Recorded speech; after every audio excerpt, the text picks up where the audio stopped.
आप सभी दोस्तों का स्वागत है आपके YouTube channel study online channel में। अगर आपने अभी तक चैनल को सब्सक्राइब नहीं किया तो फटाफट चैनल को सब्सक्राइब करें, वीडियो को अधिक से अधिक लाइक और शेयर करें और लेटेस्ट नोटिफिकेशन के लिए बेल आइकन की को प्रेस कर दें ताकि सबसे पहले आपको नोटिफिकेशन प्राप्त हो सके। चलिए दोस्तों, वीडियो को शुरू करते हैं। काउंटिंग ऑफ जीरो का यानी कि शून्यों की संख्या का ये भाग 2 है। दोस्तों अगर आपने भाग 1 नहीं देखा तो उसको ज़रूर देखिएगा, डिस्क्रिप्शन बॉक्स में उसका लिंक दिया हुआ है। और वीडियो को अधिक से अधिक शेयर कर दीजिए दोस्तों। और जो भी दोस्त चैनल पे नए हैं, वीडियो को पहली बार देख रहे हैं, वो चैनल को सब्सक्राइब जरूर कर दीजिएगा। तो चलिए दोस्तों, सबसे पहला क्वेश्चन देखते हैं। तो देखिए यहाँ 10 की पावर 50 इंटू 10 की पावर 50 के अंत में शून्यों की संख्या दिया है। तो हमें ज्ञात करना है कि अंतिम जो है शून्यों की संख्या कितनी होगी इनको आपस में गुणा करने के बाद।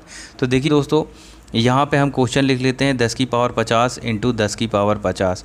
तो यहाँ पे एक फार्मूला अप्लाई होता है, ए की पावर एम। दोस्तों जब भी इस फॉर्म में दिया हो ए की पावर एम इंटू ए की पावर एन, तो ये हमारा क्या हो जाता है ए की पावर एम प्लस एन। तो दोस्तों हमें ये याद नहीं रखना है, सीधा सा फंडा ये है कि जब भी आधार समान हो तो गुणा करने पे जो भी पावर होगी वो जुड़ जाएगी। यानी कि देखिए यहाँ पे भी 10 है और यहाँ पे भी 10 है, तो हम इसको लिख सकते हैं 10 की पावर, ये जो पावर है ये आपस में जुड़ जाएगी। क्यों? क्योंकि आधार समान है। तो 10 की पावर कितनी हो जाएगी? 100। अब दोस्तों छोटी सी चीज़, अब यहाँ पर आखिरी में शून्यों की संख्या पूछा है। तो देखिए अगर 10 की पावर 1 है तो कितना होता है? ये 10 होता है, यानी शून्य की संख्या 1 हुई। 10 की पावर 2 है तो यहाँ पे कितना होता है? ये 10 की पावर 2 यानी कि 100। शून्यों की संख्या कितनी हुई? 2 हुई। उसी प्रकार से 10 की पावर 3 हुई तो 10 की पावर 3 को क्या लिखते हैं? 1000, यानी कि शून्यों की संख्या अंतिम कितनी हुई? 3। उसी प्रकार से 10 की पावर यदि 100 है तो अंतिम शून्यों की संख्या कितनी होगी? 100। और यही हमारा आंसर होगा, यानी कि ऑप्शन नंबर बी। उम्मीद है दोस्तों आपको ये चीज़ समझ में आई होगी। वीडियो में अंत तक बने रहिएगा दोस्तों, बहुत ही शानदार इस टाइप के क्वेश्चन कराने वाला हूँ मैं। अगर एग्ज़ाम में ये आ गए तो आप पक्का ही इस पर अपने नंबर कन्फर्म कर लेंगे। चलिए नेक्स्ट क्वेश्चन देखते हैं। 10 की पावर 51 इंटू 10 की पावर 2 में आखिरी शून्यों की संख्या ज्ञात कीजिए। ऑप्शन देखिए 19, 17, 18 और इनमें से कोई नहीं। दोस्तों इस प्रकार के क्वेश्चन जो है आप देखते साथ ही 2 सेकंड में सॉल्व कर देंगे अगर आपको बेसिक चीज़ें पता होंगी तो। देखिए यहाँ पे क्या है? 10 है, यहाँ पे भी 10 है, यानी कि दोनों जगह पे आधार जो है वो समान है, इक्वल है। तो आधार समान होने पे क्या होता है? जो भी पावर होती है वो जुड़ जाती है, यानी कि 10 की पावर कितना हो जाएगा? 53। अब हमें पता है कि 10 की पावर 1 मतलब 1 जीरो, उसी प्रकार से 10 की पावर 53 यानी कि 53 जीरो। अब यहाँ 53 ऑप्शन है नहीं, इसलिए हमारा राइट आंसर होगा ऑप्शन नंबर डी। चलिए दोस्तों नेक्स्ट क्वेश्चन देखते हैं। 1000 की पावर 6 इंटू 100 की पावर 1 के आखिरी में शून्यों की संख्या ज्ञात करें। ऑप्शन देखिए 25, 27, 20 और 30। अब देखिए दोस्तों, पिछले क्वेश्चन में हमने देखा कि वहाँ पे आधार समान हुआ करते थे, लेकिन यहाँ पे तो आधार समान नहीं है। तो चलिए इसको सॉल्व करते हैं बहुत ही इजी तरीके से। तो हम सबसे पहले क्वेश्चन लिखते हैं। हमारा क्वेश्चन है 1000 की पावर 6 इंटू 100 की पावर 1। अब देखिए दोस्तों 1000 को आप क्या लिख सकते हो? 1000 को मैं लिख सकता हूँ कि 10 की पावर 3 और इसकी पावर 6। 10 की पावर 3 का मतलब 1000 ही होगा। उसी प्रकार से मैं 100 को लिख सकता हूँ 10 की पावर 2। अब देखिए दोस्तों यहाँ पे आधार हमारा समान हो गया। अब ये देखिए 10 की पावर 3 की पावर 6। दोस्तों करनी का नियम होता है कि जब भी घात की घात दी होती है, यानी कि m की पावर n और n की पावर x, कुछ भी ऐसा दिया हो तो ये m की पावर क्या हो जाएगा? n इंटू x हो जाएगा, यानी कि घातों का आपस में गुणा हो जाता है। तो उसी प्रकार से यहाँ भी होगा दोस्तों। यहाँ पे क्या हो जाएगा? ये 10 की पावर हो जाएगा 18। 3 6 कितना होता है? 18। उसी प्रकार से यहाँ पे भी हो जाएगा, ये 10 की पावर 2 ही रहेगा। अब देखिए यहाँ पे पूरा आधार हमारा समान हो गया है। अब आधार समान होने पे घातें जो हैं वो जुड़ जाती हैं, यानी कि कितना हो जाएगा? 18 और 2 हो जाएगा 20। 10 की पावर 20 यानी कि शून्यों की संख्या कितनी होगी? 20 होगी।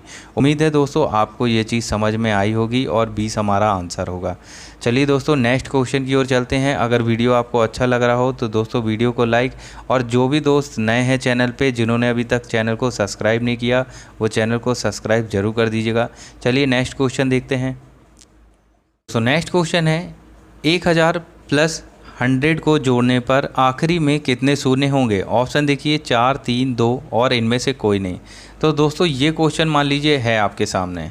अब मान लीजिए मैं ये क्वेश्चन देता हूँ 10 की घात 53 प्लस ये 53 है, प्लस 10 की घात 24। अब इसको जोड़ने पे आपस में जो शून्यों की संख्या कितनी होगी, अगर मैंने यहाँ पे ट्रिक बता दी कि भाई ये 10 की घात 24 यानी कि 24 शून्य होंगे आखिरी में और यही हमारा आंसर होगा, तो आप बोलोगे कैसे होगा सर। तो चलिए उसी को समझते हैं इस छोटे से क्वेश्चन के जरिए। तो देखिए दोस्तों, ये छोटा सा क्वेश्चन इसलिए मैंने लिया है कि आगे जब भी हम बड़ा क्वेश्चन करें तो ट्रिक को देखते ही अप्लाई कर दें। तो वीडियो में अंत तक बने रहिएगा दोस्तों और ध्यान से समझिएगा। तो देखिए दोस्तों, यहाँ पे दिया है हमें क्या 1000 और यहाँ पे दिया है 100। अब देखिए डायरेक्ट आप जोड़ सकते हैं कि ये तो होता है भाई 1100, आपने बता दिया 2 जीरो होते हैं, तो ऑप्शन नंबर सी सही होगा। अब देखिए कैसे होते हैं और कैसे हमें ट्रिक बनानी है और आगे कैसे क्वेश्चनों में अप्लाई करना है वो सीखते हैं। तो 1000 को आपको पता है क्या लिख सकते हैं, हम लिख सकते हैं 10 की पावर 3 और उसी प्रकार से 100 को लिख सकते हैं 10 की पावर 2। अब देखिए यहाँ पे बेस समान है, अब यहाँ पे लेकिन क्या है, ये गुण इनटू फॉर्म में नहीं है तो हम उभयनिष्ठ निकाल सकते हैं यहाँ पे, यानी कि कॉमन। तो हमने निकाल लिया 10 की घात 2, हमने इन दोनों में से उभयनिष्ठ निकाल लिया। तो यहाँ क्या बचा 10 की घात 1 यानी कि 10 ही बचा, और यहाँ 10 की घात 2 निकल गया यानी कि 1 बचा। अब देखिए दोस्तों, इसका अगर अंदर गुणा करेंगे तो ऊपर वापस संख्या वही आ जाएगी। तो अब देखिए क्या होगा 10 की घात 2, अब देखिए 10 की पावर 1 यानी कि 10 ही होता है, तो हम यहाँ पे इंटू लिख देंगे। 10 और 1 कितना हो जाएगा, ये 11 हो जाएगा। अब 10 की घात 2 हो जाएगा 100 और ये 11 हो जाएगा 11, यानी कि हमारा आंसर क्या आ रहा है 11 में जब भी आप 100 का गुणा करेंगे तो 1100 आएगा, यानी कि शून्यों की संख्या कितनी आ रही है 00 यानी कि 2 आ रही है, यानी कि ऑप्शन नंबर सी होगा। अब मैं यहीं तक सॉल्व करके अगर आपको बता देता कि जो भी मिनिमम पावर होगी वही हमारा आंसर होगा, जो भी मिनिमम पावर होगी वही हमारा आंसर होगा, तो आप बोलते कि सर ये तो हमने पहले ही निकाल लिया। तो किसी भी क्वेश्चन में दोस्तों ध्यान रखना है कि प्लस वाले फॉर्म में किसी भी क्वेश्चन में हमें मिनिमम पावर को ही आंसर लगाना है बिना देखे डायरेक्ट, और यही हमारी ट्रिक होगी, मिनिमम पावर ही हमारा आंसर होगा। तो चलिए दोस्तों नेक्स्ट क्वेश्चन की ओर चलते हैं। तो नेक्स्ट क्वेश्चन है 10 की घात 64 प्लस 10 की घात 30 के योग में आखिरी कुल शून्यों की संख्या ज्ञात करें। ऑप्शन देखिए 30, 40, 20 और 25। दोस्तों अब आप इसको देखते साथ ही बता देंगे कि इसका आंसर जो होने वाला है 30 होगा, अंत में जीरो की संख्या। अब देखिए दोस्तों हमारी ट्रिक क्या थी, ध्यान में रखिएगा। यहाँ पे देखिए बेस जब भी इक्वल हो प्लस करने पे, तो जो भी मिनिमम पावर होगी यानी कि छोटी पावर वही हमारा आंसर होगा। हमें बिना सॉल्व किए उसको लगा देना है क्योंकि बेस इक्वल मिनिमम पावर वाला आंसर होगा। अब दोस्तों इसको आप सॉल्व भी कर सकते हैं। तो देखिए क्या होगा 10 की घात 64 प्लस 10 की घात आप 30 लिखेंगे यहाँ पे। तो अब देखिए उभयनिष्ठ आप क्या निकाल सकते हैं, आप निकाल सकते हैं 10 की घात 30, इन दोनों में से उभयनिष्ठ। अंदर क्या बचेगा, अंदर बचेगा आपके पास 10 की घात 34 और प्लस 1 बचेगा। अब देखिए दोस्तों यहाँ 10 की घात 30 हो गया, अब ये 10 और 1 मिलके क्या हो जाएगा, ये 11 हो जाएगा, मतलब 11 की घात 34 होगा। तो अब देखिए 11 जो है 11 की पावर 34 कभी जीरो बनाएगी, कभी नहीं बनाएगी। तो 10 की घात 30 यानी कि 30 जीरो, भाई 10 की घात 1 यानी कि 1 जीरो 10, 10 की घात 2 यानी कि 2 जीरो 100 और 10 की घात 3 यानी कि 3 जीरो 1000। तो उसी प्रकार से 10 की घात 30 यानी कि 30 जीरो बनने कन्फर्म है और यही मिनिमम पावर है और यही हमें आंसर टिक करना है बिना सॉल्व किए। ऑप्शन नंबर ए हमारा राइट होगा। दोस्तों उम्मीद है आपको ये छोटी सी चीज़ समझ में आ गई होगी। अगर दोस्तों वीडियो अच्छा लग रहा हो तो वीडियो को लाइक कर दीजिएगा और चैनल को सब्सक्राइब जरूर कर दीजिएगा। चलिए नेक्स्ट क्वेश्चन देखते हैं। दोस्तों नेक्स्ट क्वेश्चन है फैक्टोरियल 40। दोस्तों यहाँ इंटू होगा फैक्टोरियल 73 के अंत में कुल शून्यों की संख्या कितनी है। ऑप्शन देखिए 25, 16, 52, 71। अब देखिए दोस्तों बहुत इजी क्वेश्चन है ये, हमने भाग 1 में इस टाइप के क्वेश्चनों को किया है बहुत ही बेसिक तरीके से। अगर आपने भाग 1 नहीं देखा है तो डिस्क्रिप्शन बॉक्स में उसका लिंक दिया हुआ है, पहले उसको ज़रूर देखिएगा, तभी आपको इस टाइप के क्वेश्चन समझ में आने वाले हैं। तो चलिए दोस्तों देखिए ये फैक्टोरियल 40 है, तो हमें पता है कि फैक्टोरियल 40 यानी कि ये एक रेगुलर सीरीज को फॉलो करेगा, यानी कि 1 इंटू 2 इंटू 3 ये जाएगी कहाँ तक, ये जाएगी हमारी 40 तक। तो इतनी चीज़ें आपको समझ में आ गई होंगी दोस्तों। तो देखिए चलिए इसको सॉल्व करते हैं। तो ये देखिए 1 2 3 ये हमारी रेगुलर सीरीज कहाँ तक जाने वाली है 40 तक। अब देखिए किसी भी जीरो आने के लिए यानी कि किसी भी संख्या के अंत में जीरो आने के लिए क्या होना चाहिए, हमें पता है कि 5 के साथ 2 का एक पेयर होना चाहिए, तब ये एक जीरो का निर्माण करेगा। अब देखिए यहाँ पे रेगुलर सीरीज में ये भी हम जानते हैं कि 2 जो होता है वो मैक्सिमम टाइम होता है, तो हम पता कर लेते हैं कि 5 कितनी टाइम है। क्योंकि 5 जो होगा वो मिनिमम टाइम होगा, तो हम 5 पता करने के लिए 5 से भाग देते हैं, तो कितना बार जाएगा, 5 अट्ठे 40। अब इस 8 का भी 5 में भाग देंगे तो कितनी बार जाएगा, 1 बार, यानी कि यहाँ 9 आ गया। यानी फैक्टोरियल 40 में कितने जीरो होनेंगे, 9 जीरो होनेंगे। यानी कि फैक्टोरियल 40 को हम लिख सकते हैं कि ये जो होगा 10 की पावर 9 होगा। ये 9 आया, जो भी मिनिमम आया, यानी कि 5 जो है मिनिमम है और 2 तो मैक्सिमम है, तो 5 के साथ 2 के 9 पेयर बनेंगे, यानी कि 10 की पावर 9, 9 शून्य बनाएगा फैक्टोरियल 40। अब देखिए उसी प्रकार से फैक्टोरियल 73 को सॉल्व करते हैं, तो ये भी एक रेगुलर सीरीज होगी जो 73 तक जाएगी। अब यहाँ पे भी सेम वही चीज़ है कि 2 जो है वो मैक्सिमम होगा, तो हम देख लेते हैं कि 5 कितनी टाइम होगा, तो 5 से भाग देते हैं। तो यहाँ देखिए 5 एकम 5, यहाँ 2 हो जाएगा, तो 5 चौके 20। उसी प्रकार से ये 14 आएगा, तो 14 में 5 का भाग देंगे, तो 5 दूनी यहाँ कितना हो जाएगा, 10 हो जाएगा। शेष से हमें कोई मतलब नहीं। तो हमने देखा कि जो फैक्टोरियल 73 है वहाँ पे कितना आ रहा है, तो इनको जोड़ने पे आ रहा है 16, यानी कि 16 बार 5 होंगे और 2 तो मैक्सिमम टाइम होंगे, तो 16 बार 2 भी होंगे। तो उसी प्रकार से फैक्टोरियल 73 में शून्यों की संख्या कितनी हो जाएगी, 16 हो जाएगी। यानी कि हम लिख सकते हैं इसको भी कि फैक्टोरियल 73 जो है वो 10 की घात 16 लिख सकते हैं। इसमें शून्यों की संख्या कितनी होगी, 16 होगी। तो अब देखिए अगर हम इसका गुणा करते हैं 10 की घात 9 और 10 की घात 16, तो आधार समान हो गया, तो 9 और 16 मिलके कितना हो गया, 25 हो गया, और यही हमारा आंसर होगा। दोस्तों उम्मीद है ये चीज़ आपको समझ में आई होगी। नहीं तो आप 9 और 16 को डायरेक्ट भी जोड़ सकते हैं। अगर दोस्तों आपको इसमें किसी भी प्रकार की समस्या है तो आप इसका पहला भाग ज़रूर देखिएगा। चलिए नेक्स्ट क्वेश्चन की ओर चलते हैं। चलिए दोस्तों नेक्स्ट क्वेश्चन है 10 गुणित 20 गुणित 30 गुणित dash dash dash dash dash 1200 में अंतिम शून्यों की संख्या क्या होगी। ऑप्शन देखिए 148, 158, 128, 138। तो चलिए दोस्तों इसको सॉल्व करते हैं बहुत ही बेसिक तरीके से, ध्यान से देखिएगा। सबसे पहले हम देखते हैं कि क्या ये रेगुलर सीरीज है। तो देखिए ये एक रेगुलर सीरीज नहीं है, तो आइए इस सीरीज को कंप्लीट करते हैं, रेगुलर सीरीज बनाते हैं। तो देखिए हम इसको लिख सकते हैं कि 10 गुणित 1 यानी कि 10 हो जाएगा ये। उसी प्रकार से 20 को लिख सकते हैं 10 गुणित 2। दोस्तों ये चीज़ आपको समझ में आ रही होगी। उसी प्रकार से 30 को भी लिख सकते हैं 10 गुणित 30, और ये हमारा कहाँ तक जाएगा, ये हमारा जाएगा 10 गुणित 120 तक। तो हम यहाँ पे देखते हैं कि भाई ये तो है रेगुलर सीरीज हो रही है। अब देखिए यहाँ पे 10 जो है वो कॉमन है, सब में है। 10 के साथ 1 है, 10 के साथ 2 का गुणा है, 10 के साथ 3 का है। उसी प्रकार से 10 के साथ 120 तक गुणा है, भाई आखिरी तक जा रहा है। तो हमें एक चीज़ पता हो गया कि 10 जो है वो 120 बार आना है, यानी कि 120 बार आया है 10। तो हम लिख सकते हैं कि 10 की पावर जो है वो 120 होगी, ये चीज़ कंफर्म है। अब हमें पता है कि 10 की पावर 1 है 1 जीरो, 10 की पावर 2 है 2 जीरो, तो 10 की पावर 120 है, यानी कि कितना हो जाएगा, ये 120 जीरो तो हमारे कंफर्म हो गए। यहाँ तक आपको बात समझ में आ गई। उसके बाद हम देखते हैं कि इन रेगुलर सीरीज में कितने जीरो आने हैं, यानी कि 1 2 3, ये कहाँ तक जाएगी भाई, ये भी जाएगी हमारी कहाँ तक, 120 तक जाएगी। ये चीज़ आपको समझ में आ गई होगी दोस्तों, तो आप निकाल लेंगे। अब देखिए यहाँ पे क्या है दोस्तों, ये रेगुलर सीरीज में क्या होता है, 2 जो होता है वो मैक्सिमम टाइम होता है। हमें पता है कि 5 जो निकालना है वो कितने टाइम होगा, और 2 के साथ 5 का पेयर ही 0 बनाता है।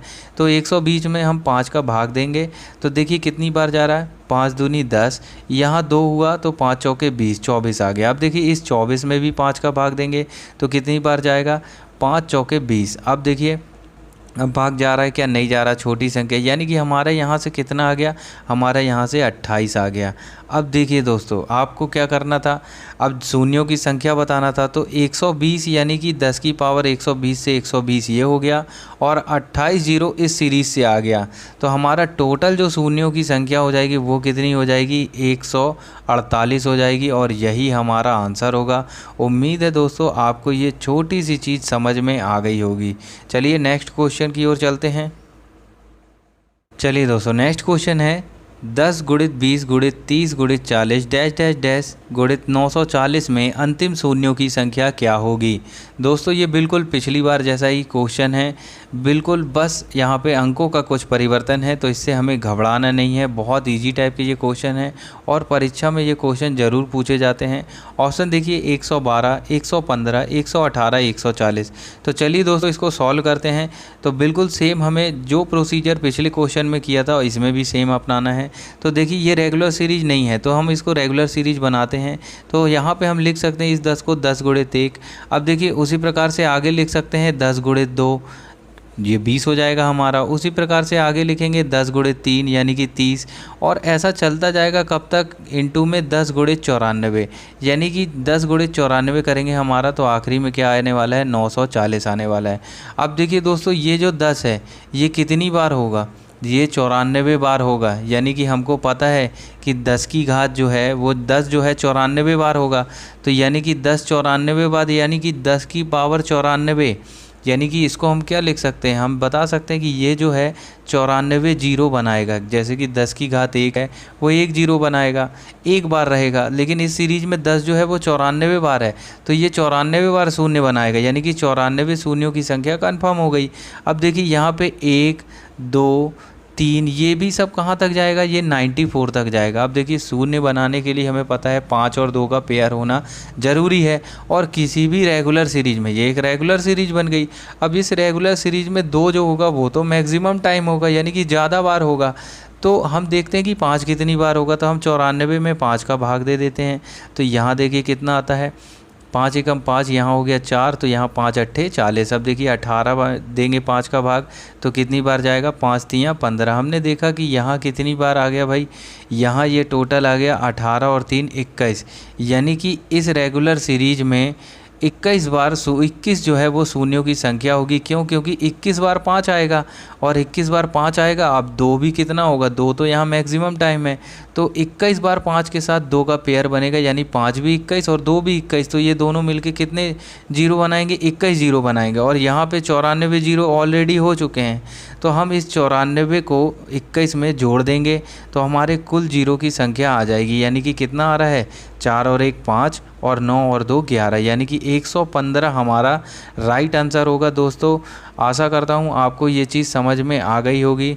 अगर आपको किसी भी प्रकार की दिक्कत है तो आप इसका पहला भाग ज़रूर देखिएगा, उसमें हमने बहुत ही बेसिक तरीके से इसको समझाया है। चलिए नेक्स्ट क्वेश्चन देखते हैं। चलिए दोस्तों नेक्स्ट क्वेश्चन है 317 गुणित 318 गुणित 319 गुणित 320 डैश डैश डैश 1207 में अंतिम शून्यों की संख्या क्या होगी। ऑप्शन देखिए 222, 212, 271 और 29। दोस्तों ये क्वेश्चन बस डरावने दिखते बस हैं, है कुछ नहीं। इसको चलिए इसको बहुत ही कम समय में सॉल्व करते हैं। तो देखिए ये तो एक रेगुलर सीरीज नहीं है, तो हम इसको कैसे लिख सकते हैं। अगर रेगुलर सीरीज लिखते हैं तो 1 गुणित 2 गुणित 3, ये हमें कहाँ तक लिखना है, 1207 तक। अब देखिए दोस्तों ये हमने एक रेगुलर सीरीज बना ली। अब ये 1207 तक है। अगर हमने 1 गुणित 2 गुणित 2 गुणित 316 तक अगर हमने इस पूरी सीरीज़ से जो रेगुलर सीरीज है घटा दिया, तो हमारे पास आ जाएगा 317 से 1207 तक का, और यही हमें निकालना है। तो हम इससे क्या माइनस करेंगे, 1 गुणित 2 गुणित 3 dash dash dash dash dash, कहाँ तक जाना है भैया, 316 तक हमें माइनस कर देना है। अब देखिए दोस्तों ये चीज़ आपको पता होगी कि ये रेगुलर सीरीज है, तो यहाँ पे 2 तो होगा मैक्सिमम, यहाँ पे भी 2 होगा मैक्सिमम। हमें सिर्फ पता करना है कि 5 कितनी बार है। तो हम 1207 में देखते हैं कि 5 कितनी बार है, तो 5 से भाग दे दिया, तो देखिए 5 दूनी हो जाएगा कितना, 10। अब यहाँ पे 2 हो जाएगा, 5 चौके 20 और 5 एकम 5, यानी कि 241। अब 241 में हमें 5 का भाग फिर से देना है, तब तक देना है जब तक छोटी संख्या ना आ जाए। तो यहाँ पे 5 चौके कितना हो जाएगा, 20, और यहाँ हो जाएगा 4, 5 अट्ठे 40। अब देखिए इस 48 में भी हमें 5 का भाग देना है, तो कितना आएगा, 5 नाम 45। अब फिर 9 में देना है 5 का भाग, तो कितनी बार जाएगा, 1 बार जाएगा। अब हम देखते हैं कि इस पूरी 1 से लेके 1207 की रेगुलर सीरीज में कितने शून्य होंगे, यानी कि 5 जितने होंगे और 2 तो मैक्सिमम होंगे, और 5 के साथ 2 का पेयर बन जाएगा, तो उतने ही शून्यों की संख्या होगी। तो देखिए 9 और 1 10, 10 और 1 11, 11 और 8 कितना होता है, 19 की 9 हासिल आई 1। अब देखिए 4 और 4 8 और 1 9, और ये 2 की 2 हो जाएगी, यानी कि इस जो सीरीज है पूरी 101 से लेकर 1207 तक, उसमें शून्यों की संख्या कितनी आ रही, 299। अब देखिए हम यहाँ देखते हैं कि 216 जो, अब इस सीरीज़ से अगर हम 1 से लेके 316 तक माइनस कर दिए जो भी शून्यों की संख्या आएगी, तो हमें पता चल जाएगा कि जो 317 से है 1207 तक शून्यों की संख्या कितनी है। तो अब देखिए दोस्तों यहाँ पे भी 2 मैक्सिमम है, तो हम देखते हैं 316 में 5 कितनी बार है, मिनिमम वाला। तो 5 छक्का 30। अब यहाँ पे 1 बचा तो 5 3 15, 63 में फिर से 5 से भाग देंगे तो देखिए 5 एकम 5 और 1 बचा, 5 दूनी 10, फिर 12 में 5 से देंगे तो कितनी बार जाएगा, 2 बार जाएगा। यानी कि देखिए 3 2 5 और 2 7 और 6 और 1 7, यानी कि अब देखिए 1 से लेके 316 तक हमारे शून्यों की संख्या 77 आ रही है और 1 से लेके 1207 तक कुल शून्य 299 हैं।